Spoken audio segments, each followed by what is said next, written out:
City Newsline.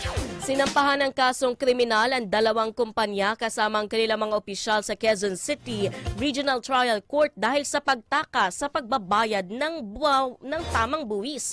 Kinilala ang naturang kumpanya na Deca Rich Supertrade Incorporated at Reddington Corporation. Kabilang na ang kanilang mga accountanta. Paliwanag ni Bureau of Internal Revenue Commissioner Romeo Lumagi Jr. Sangkot ang dalawang kinasuhang kumpanya ng pagbebenta ng mga peking resibo at sales invoice. Dagdag pa ng opisyal, nakitaan ng probable cause ang dalawang kumpanya matapos magsagawa ng preliminary investigation ng Department of Justice.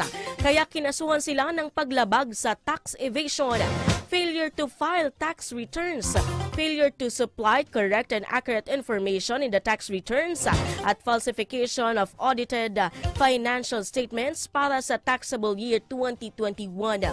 Binigyan diin ng BIR na umabot sa hindi bababa sa 50 billion pesos ang lugi ng gobyerno dahil sa mga illegal na gawain ng mga kumpanya. Newsline.